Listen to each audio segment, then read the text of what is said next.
Thanks for coming. A couple quick comments on the game. We usually give out the champion awards, which we did today.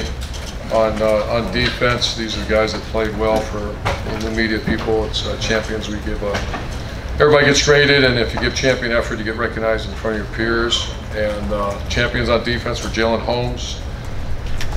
Had a heck of a day, 7 hurries and 2 QB knockdowns and 2 PBUs, 2 tackles, 2 assists, tackle for loss. We had a hell of a day. Nicky Bosa had 2 sacks, 4 QB hurries and 4 knockdowns. Draymond Jones, 6 hurries and 1 knockdown, a tackle for loss. Sam Hubbard, 3 tackles, 2 tackles for loss, 2 sacks, 7 hurries and 6 knockdowns. Have a day, Sam. Tracy Sprinkle and Jordan Fuller obviously had an interception. Defensive player of the game was Taekwon Lewis with 2 tackles, assists, 2 tackles for loss, a sack, a hurry, and 3 QB knockdowns. On offense, JT Barrett, I won't read his stats, he just played very well. You know his stats. On receivers, you have KJ Hill, Johnny Dixon, which is great to see, and Terry McLaurin, graded champions. All 5 offensive linemen did, so that's pretty good for the first start for Brendan Bowen. All 5 offensive linemen graded out champion: Isaiah Prince, Billy Price, Brendan Bowen, Jamarco Jones, and Michael Jordan. And we had co-players of the game. Paris Campbell had 7 catches, 142 yards, and played very well without the ball. And J.K. Dobbins making his first start as a Buckeye, 91% grade out, 181 yards rushing, and 3 explosive runs. So that is on offense. On kicking, he had special efforts where Amir Reep had tackle inside the on the 13-yard line. Austin Mack had a tackle on the 12-yard line on kickoff, and Drew Crispin, our punter, punted down 1 on the 8. Our Thursday race runner, which we call him, is Elijah Goins, who had a heck of a day. And Amir Reep was our player of the game. He had 9 plays, 13 production points. A lot of work to be done as a great football team comes in here. We have a lot of respect, obviously, for the personnel and the way they do their business. So this will be a great opportunity for us to showcase in front of a big crowd and come back home and play a game. You evaluate the game, which I'm sure I'll get a bunch of questions. Disappointed in certain areas, which is not uncommon for the first game. You have some new players out there, but overall, I thought we tightened up. I want to say we gave up 55 yards passing in the last 20 minutes of the game.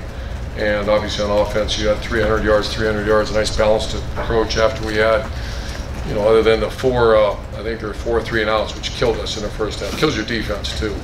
So that said, I'll answer your questions for you. 4th row right, Nick. A lot of series now between non-conference opponents are going to neutral sites as opposed to the traditional home and home. As a coach, do you have a preference one way or the other? Going to a neutral site or playing home? Yeah. I play home, but once again, I don't get involved in too much of the scheduling. And I like playing in Horseshoe, if that's the question. And when you look at Indiana, they have a very clear offensive identity, a veteran quarterback, some big talent receiver. Was that a good team to play right before Oklahoma? Did that make your team better? I mean, it gave us, our corners, some humbling and some, obviously, to get out and go. Players, you come here to be great, and our coaches coach here to be great. And in some areas we did not play great. So to answer your question, I think to beat a team 70-0 right now is not what we need. We need to get some guys. A lot of guys played 90+ plays, and I'm glad we played them on a Thursday now, because now they gave us a couple extra days to get healed up. Front row left, Bill. Urban, it seems like you may have the perfect scout team guy for Baker Mayfield if you're using Tate Martell in that role. I don't know if you guys are. Are you, I guess? And then do you see similarities between Tate and Baker Mayfield? Interesting. We have not yet. I think tomorrow we probably will a little bit. Baker is, what I love about the kid is he's a young man. He's a competitive guy. So yeah, that's an interesting comparison, and I haven't thought much of it, but I can see that in Tate as well. And then different topic. You mentioned before about how you guys recruiting nationally might open up Ohio to other programs. Do you keep tabs on who is taking advantage of that, and maybe do you take note, especially when Oklahoma is in Ohio the way they are this year? It seems like they're more active in this class. Oh yeah, we actually follow guys through their journey when they go somewhere else too. Because I don't know if we made a mistake. And that's tough. I be honest, I can't stand it. And that's early recruiting has hurt us with that because everybody wants to know what they're offered, and so yeah, we're very leery of it. And I'd like to take all our players from Ohio, but you also got to take the best players, and you know, we do our best to evaluate and project as well, because we've had incredible players here. There were projections, and so we monitor who comes in the state. We monitor how well the players do. We track their whole careers. You know, for example, I'll come in and say, tell me about whatever happened to this guy, and I need to know, where and why if we did make a mistake. We have made some mistakes. Front row left, Mitch. Urban, what do you know about Lincoln Riley, and is it more difficult to game plan against a guy like that who doesn't really have a coaching footprint yet? No, because they have the same coordinators on both sides of the ball, and I know Coach Bob Stoops very well, and you know, I know why he did that, because he thought he would carry on the same culture that he created, and so it's going to be the same Oklahoma team. Do you know anything about him, Riley? Just coaching against them last year. See what they did throughout the season. I mean, they had a great season last year. Front row right, Austin. Urban, to kind of follow up on that with Bob Stoops, you talked about your friendship with him a lot. Were you surprised that he stepped down? Had you had any conversations that you might have seen this coming, or since then, since he's moved on? Well, we've had a couple conversations since he's moved on, and I did not see it coming. However, you know, I just know how important family is, and he's a real guy. He's a guy that is a friend, and I have much respect for him over the years. So I'm really happy for him. Do you think there's any chance he could return? I mean, I don't know. With Lincoln Riley, had he ever been on your radar as a guy to work with, or in the past? I remember when I believe it was East Carolina. He was a really good, one of those hot names that you researched a little bit. I did research him a little bit, but obviously he's a great coach. Second row right, Bill. Coach, you mentioned Sam and Taekwon and the job they've done. Obviously, those stats in the pass rush, but what has impressed you about that defensive line's ability to help stop the run? Yeah, they negated the run against. At one point, it was minus yardage, I think, going in the fourth quarter, and Draymond really had a good game there as well. So the ability, we played an inordinate amount of plays, and I'm not sure we would have been able to, I don't want to say not win the game, but that would have been if you don't have a rotation going in one of those kind of ball games where you're playing 90 plays, and its pass rush is so much more exhausting than run defense. Because rushing a quarterback is one of the hardest things to do. And to do that, I think they threw it 65 times, and you're blown out. So we were able to, Coach Johnson got a lot of players in there and kept them rotating. So being able to be fresh and be able to stop the run, they're very good players, and they're going to be very good all year. I think the biggest thing we have advantage is there's a rotation going, and that makes us good against the run and the pass. Front row, Bill. Now that you've had a few days to digest the IU game, how ready do you think you are for Oklahoma? Yeah, just Monday practice. We got to get better in certain areas. There's no doubt about it.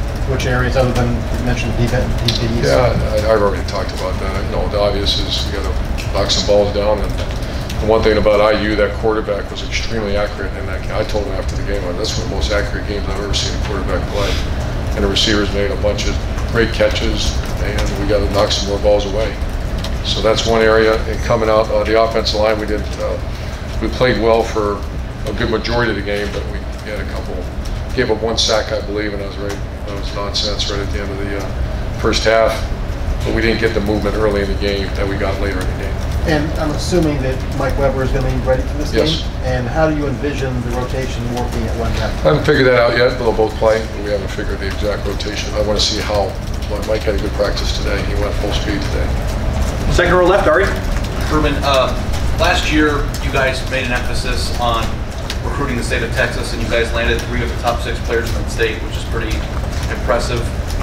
Did you guys, Texas has always been an important state for you, but did you guys see that at the time there was some transition going on at Texas, and that there was a time where you guys might attack the most? And how important, I know you guys have some Twitter campaigns about how important Texas is to you and stuff. How important is it moving forward, and how often do you encounter Oklahoma in that state too? Oh, sure. Texas is a big state for Oklahoma. I love Texas players. I always have. I don't know if we've had many misses in my entire career and from Texas. They're usually so well coached and tough guys, and And Texas last year is one of those things where we throw out the net early in recruiting, like in spring recruiting, and you're going to gauge people's interest. You know, there might be a great player, but he, just has zero interest to leaving home. We just happen to throw the net out like, whoa, we had some, just like Wyatt Davis. We didn't pinpoint Wyatt Davis. We threw the net out of the best players in America. And if you get the response back, hey, I always ask the question, what's your interest in Ohio State? And I can usually tell in 16 seconds if it's, the Wyatt Davis, that's my dream school, and I'm very interested. There you go. And the same thing with Okuda, Baron Browning, and JK, they were very interested right from the jump. When you look at just the success that you've had, obviously, did you guys go into that last year knowing that, hey, this is the time to strike, there's some turnover going on at Texas coaching, You kind of monitor that, but it's more the kid, the player, because we've had great success in Atlanta and Georgia sometimes, or Florida sometimes, where programs aren't struggling. It's just that young man might have an Ohio background. JK loved our offense right out of the get-go. I mean, he was ready to commit the minute we said hello to him. It was one of those deals, and we just had to make sure of, said, who's this? And then it turned out all right. And one last thing that's a little bit Good off recruiting there. Another recruiting question. No, I actually have. How long are we going to go here? I wish we could go all day, to be honest. But I have a question about Denzel Ward. Obviously, Denzel has been a pretty big part of your guys' defense, and if you look at a lot of the pre-NFL draft boards, a lot of scouts really like what he's doing. I was wondering, for how good of a game as he did play, I think there are times where he's matched up with players that are half foot taller than him. How can a great player overcome his height disadvantage at times? Is there like a certain, you know what I mean? Because that's sure. That's one of the dilemmas. Everybody wants a 6'1" corner. There's not many of them out there. We had Eli, we had Marshawn and Garyon were all the long corners. Denzel is, he's not that small, but you have to be exceptional in technique. It's no different than a receiver. How do you overcome? Everybody wants a 6'4" receiver. Well, KJ's not 6'4", so what does he have to? He has to overcome it with incredible technique, and obviously, the vertical jump to be able to knock a ball out of and we practice the heck out of that, and that's much more difficult. Front row left. Can be done though. Excuse me, sorry about that, Coach. Front row left, Doug. Urban, Lincoln Riley, a young coach from the offensive side of the ball. When you were a young head coach, what is the difference then and now? How much you're involved in the nitty-gritty X and O game planning stuff, as opposed to maybe when you get more established in career, it's more about culture and all that stuff. How big of a difference is it? And if there is a difference, do you miss that at all? Yeah, great question. I take a little offense to that young coach thing. We'll discuss that later. That's a great question. As you were talking, I was starting to think back that, I was a nut job when I first started. I was involved in defense, offense, kicking, calling everything, doing everything, and I probably screwed up people more than helped them. So I think I've learned, just matured with age, and I've been hired an experience, and the more quality coaches you can hire and get your hands on, the less you kind of you hire guys to coach. So it'll be interesting to watch a young coach like that to see his development, if he'll remain the play caller down the road. And I've seen it work both ways. I've seen where that starts to take away because you don't get to know the defensive players. So my way of doing that as I continue to grow in my career was coach special teams, because that way I get offense and defense, and I can get to know our players. I worry about if I'm coaching the quarterbacks and I'm coaching offense, which I kind of did at times, and I failed other areas. So it'll be interesting. We talk with you about so much stuff.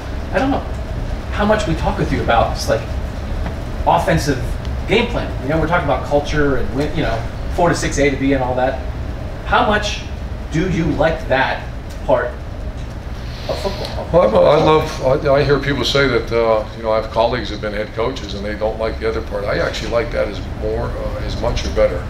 The culture, the strain, 4 to 6 A to B, the mantra of the week, those type of things. And I think I'm probably better at that, or I'm not better, but that's something that's why Coach Mick and I are so knee deep in our team, because every team's different, every week's different, every day's different. So, the great question, but I'm still very involved, obviously. Yeah. More involved, I like that other part as much as anything. Okay, and then I wanted to ask about JT. Tom Allen after the game said They dropped a lot of people, covered with 8 a lot, because when you have a quarterback, it's not an accurate quarterback, that's what you do. What does JT have to do to overcome that if teams are going to do that? They're worried about your speed. You guys showed that. But if they think JT's not that accurate, what does JT have to do? Improve his accuracy. Can he? No, that. Oh yeah, he was. He had a very good day Saturday. You know, we catch a couple more of those balls, which they were right on target. I don't know how many drops we had. I know one big one. Right. And I want to say there was 1 or 2 others that we could have come down with. So, yeah, he's a very accurate passer. And I made this comment when the accuracy of a quarterback has to do with the timing and relationship he has with the receivers. If he's expecting a receiver to come back to me and the receiver goes there and it may look like the quarterback's fault. And that's what happened the last couple. We've had, you know, some accuracy issues with JT, but also the receivers. Much better now. We've got time for 2 more. Back row left, Bill.